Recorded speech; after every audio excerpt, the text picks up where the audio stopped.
Brain होता है उसमें 3 तरीके की ग्लैंड होती हैं। कौन-कौन सी? हाइपोथैलेमस, पिट्यूटरी और पीनियल। उसके बाद अगर हम अपने फेस में आते हैं तो फेस में किसी भी तरह की कोई ग्लैंड नहीं होती है। फिर हम अपने थ्रोट वाले, नेक वाले पार्ट में आते हैं जिसमें होती है थायराइड और उसके बैक साइड में होती है पैराथायराइड। और हमारे चेस्ट एरिया में लंग्स के बिल्कुल बीच में होती है थाइमस ग्लैंड। और हमारा जो एब्डोमिनल वाला पार्ट है उसमें होती है एक पैंक्रियाज और 2 किडनी के ऊपर क्या होती है? एड्रिनल ग्लैंड्स होती हैं। अगर हम बात करें इंटेस्टाइन के नीचे तो होते हैं गोनेड्स 2। मेल में होती है टेस्टिस और फीमेल में होती है ओवरी। तो हमने लगभग अपनी सारी ग्लैंड्स कंप्लीट कर चुके हैं। आज हमारी लास्ट ग्लैंड है जो है गोनाड्स। हमने सारी ग्लैंड्स पढ़ ली हैं, hypothalamus, pituitary, pineal, thyroid, parathyroid, thymus, adrenal, pancreas, सारे ग्लैंड्स हमने पूरे सारी ग्लैंड्स हम पढ़ चुके हैं। आज हमारी लास्ट ग्लैंड है जो है गोनाड्स। और ये जो गोनाड्स हैं ये भी एक ग्लैंड की तरह काम करती हैं। हॉर्मोन्स रिलीज तो क्या हो गया? तो ये क्या होती हैं? हॉर्मोन्स रिलीज करती हैं। ये चैप्टर जिसने जो रिप्रोडक्टिव सिस्टम है वो चैप्टर जो यहाँ पर पढ़ के आया है उसके लिए तो ये चैप्टर बहुत ही इजी हो जाएगा। लेकिन जिसने रिप्रोडक्टिव सिस्टम वाला चैप्टर नहीं पढ़ा है उसके लिए यहाँ पर थोड़ी सी जो टर्मिनोलॉजी होगी या जो मैं नाम लूंगी वो थोड़ा सा अनसुने लगेंगे। लेकिन जिसने रिप्रोडक्टिव सिस्टम चैप्टर पढ़ रखा है उसके लिए तो ये बहुत ही इजी है, क्योंकि कुछ भी नहीं है। हमें रिप्रोडक्शन जो रिप्रोडक्टिव सिस्टम में गोनट्स वाले पार्ट होते हैं, जो गोनट्स 2 तरीके के होते हैं सबको पता है, टेस्टिस और ओवरी। यानी मेल में क्या होते हैं? टेस्टिस होते हैं, फीमेल में क्या होते हैं? ओवरी होती हैं। तो ये क्या करती हैं? अपना अपना हार्मोन रिलीज करती हैं। ठीक है। तो यहाँ पर मैं रिप्रोडक्टिव ऑर्गन्स के बारे में तो नहीं बताऊंगी क्योंकि हम अभी एंडोक्राइन वाला चैप्टर पढ़ रहे हैं, तो इसमें हमने हार्मोन के बारे में बात करनी है। तो उन रिप्रोडक्टिव ऑर्गन से कौन से हार्मोन रिलीज करते हैं और उनका फंक्शन क्या है वो हम यहाँ पर पढ़ेंगे।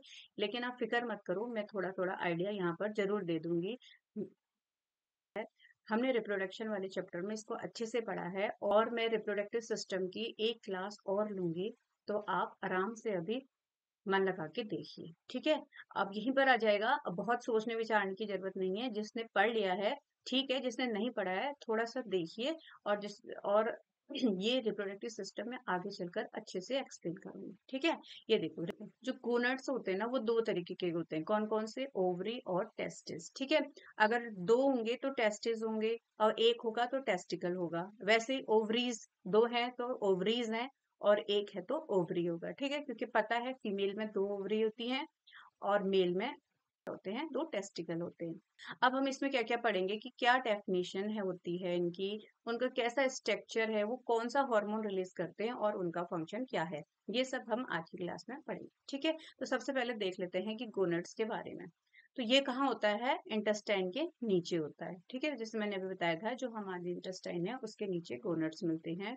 फीमेल में ओवरी और मेल में टेस्टिस। ठीक है। इसको रिप्रोडक्टिव ग्लैंड्स भी कहते हैं क्योंकि ये रिप्रोडक्टिव सिस्टम का पार्ट है और ये हार्मोन रिलीज करता है, और जो हार्मोन रिलीज करता है उसे कहते हैं ग्लैंड। तो यहाँ पर हो गया रिप्रोडक्टिव ग्लैंड्स। ठीक है। 2 तरीके के होते हैं, अभी बताया था मैंने। 1 पेयर टेस्टिस होते हैं और 1 पेयर ओवरीज होते हैं। अगर हम मेल की बात करेंगे, ठीक है, मेल गोनट्स की बात करेंगे, तो कौन सा हार्मोन रिलीज होगा यहाँ से?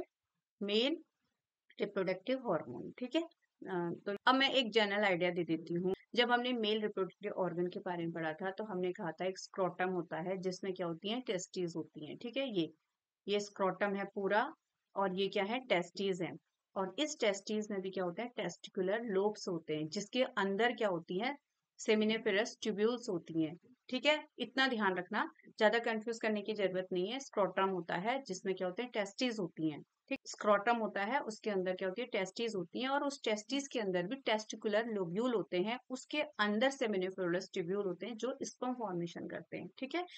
जो ये टेस्टिकुलर लोब्स के अंदर ये मैंने दिखा रखा है ना इस तरीके से, यह है सेमिनिफेरस ट्यूब्यूल। इस सेमिनिफेरस ट्यूब्यूल्स में क्या होता है? स्पर्म का फॉर्मेशन होता है। देखो कैसे। अब ये जो एक क्या है, इस पूरे को, ये जो टेस्टिकुलर लोब है, इस टेस्टिकुलर लोब को मैंने क्या दिखा दिया? ये पूरा दिखा दिया। ये जो टेस्टिकुलर लोब है ये पूरा चलकर क्या बन गया? एक टेस्टिकुलर लोब बन गया। और इस टेस्टिकुलर लोब में बहुत सारी क्या होती हैं? सेमिनिफेरस ट्यूब्यूल्स होते हैं। ये मैंने इनको इस तरीके से दिखा दिया बड़ा बड़ा करके। ठीक है।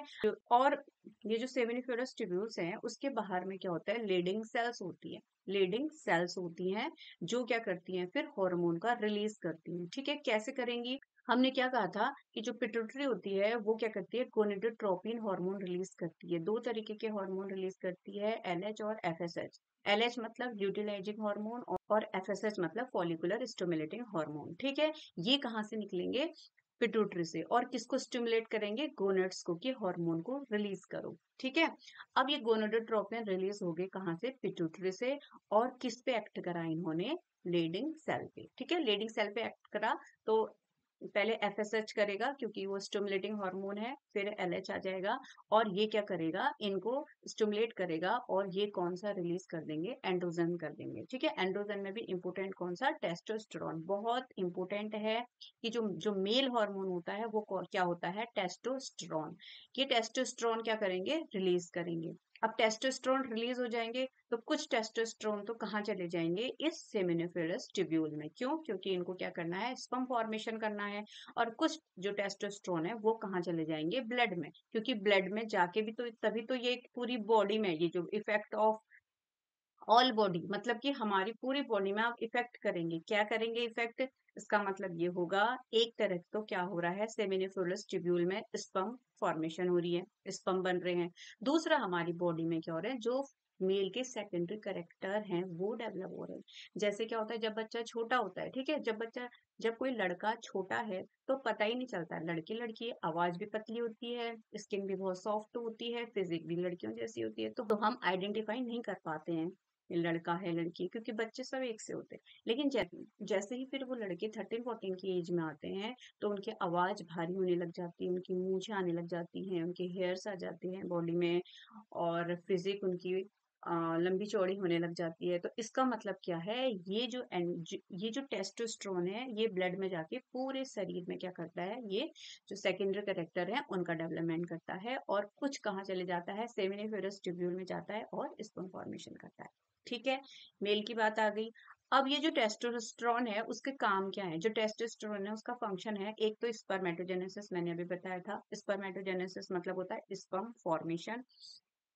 और एक फेशियल प्यूबिक एक्सियल हेयर का क्या होती है, ग्रोथ होने लग जाती है। फेशियल मतलब जो भी हमारे फेस में हेयर्स होते हैं, प्यूबिक मतलब जो हमारे जेनिटल एरियाज में होते हैं, एक्सियल मतलब हमारी पूरी बॉडी में क्या हो जाते हैं, बाल आने लग जाते हैं। और anabolic effect on bone and muscles. Anabolic effect मतलब होता है जो हमारा बोन और जो मसल्स होती है ना, उसमें क्या हो जाती हैं चीजें, फटाफट से बनने लग जाती हैं। जैसे प्रोटीन है तो फटाफट से अमीनो एसिड्स में टूट जाएगा, फटाफट से, मतलब हमारे मतलब शरीर की ग्रोथ हो रही होगी, तभी तो उनकी मसल्स क्या होती है, बहुत स्ट्रांग होती है, उनकी बोन्स स्ट्रांग होती हैं। लड़के लड़की के कंपैरिजन में लड़के की क्या होती है, मसल्स और बोन स्ट्रांग होती है, क्योंकि उसमें क्या होता है, टेस्टोस्टेरोन रिलीज होता है जो क्या करता है, मसल और बोन को स्ट्रांग बनाने में बहुत हेल्पफुल होता है। ठीक है, और दूसरा इंक्रीज आरबीसी प्रोडक्शन, और इसमें आरबीसी का बहुत ज्यादा प्रोडक्शन होने लग जाता है। ठीक है, आरबीसी का प्रोडक्शन होना तो अच्छी बात है, ठीक है, लेकिन अगर टेस्टोस्टेरोन ज्यादा हो गए और आरबीसी भी ज्यादा बन रही है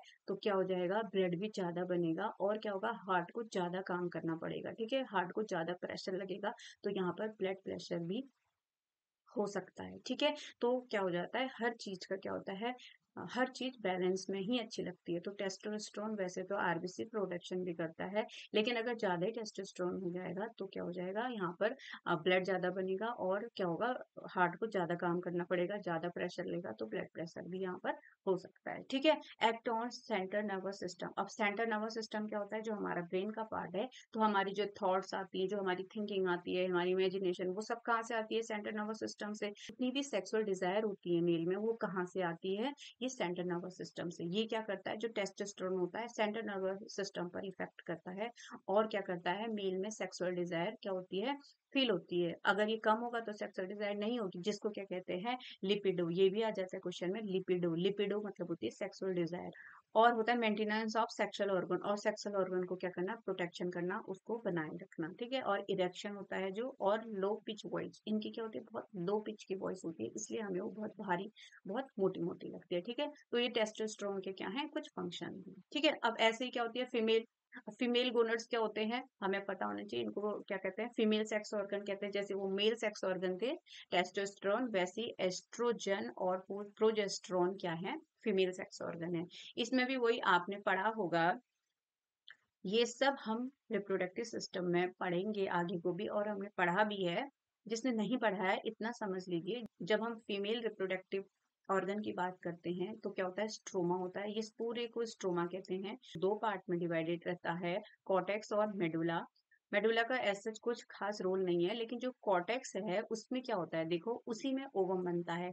और जो उसके चारों तरफ ये सेल्स दिख रही हैं, इसको फॉलिकल्स कहते हैं। ये फॉलिकल्स के अंदर ये ओवम क्या होता है, प्यार से बैठे रहता है, ये इनको मतलब प्रोटेक्ट करता है। ठीक है। अब जैसे ही वही पिट्यूटरी क्या रिलीज करती है, एलएच और एफएसएच, ल्यूटिलाइजिंग हार्मोन और फॉलिकुलर स्टिमुलेटिंग हार्मोन। ये हार्मोन क्या करते हैं, इनको क्या करते हैं, इफेक्ट करते हैं, मतलब इनको स्टिमुलेट करते हैं। और ये जो ओवम होता है ये क्या फिर क्या रिलीज करता है, एस्ट्रोजन। तो जो एस्ट्रोजन है उसकी स्पेलिंग में ओ भी लगता है, आगे से साइलेंट रहता है, इसको स्पेलिंग इस तरीके से लगते हैं, लेकिन इसको कहते हैं एस्ट्रोजन है।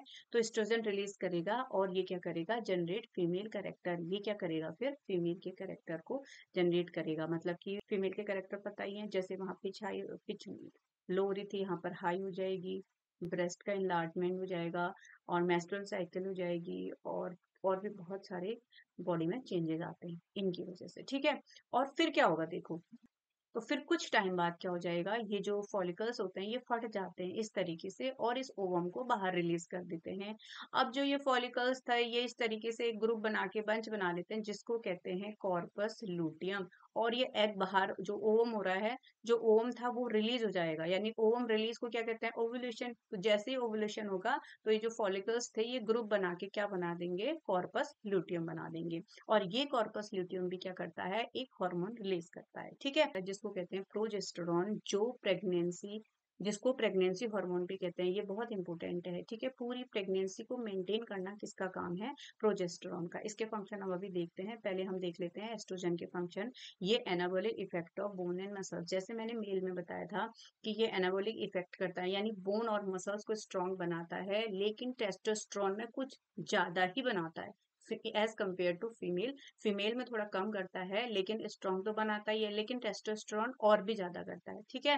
डेवलपमेंट ऑफ ब्रेस्ट, मतलब ब्रेस्ट का इनलार्जमेंट हो जाता है, क्योंकि आगे चलकर फीमेल प्रेग्नेंट होती है तो उसको क्या कराना पड़ता है, अपने बेबी को फीड कराना पड़ता है, तो इसलिए प्यूबर्टी टाइम से ही ब्रेस्ट का इनलार्जमेंट होने लग जाता है। ठीक है।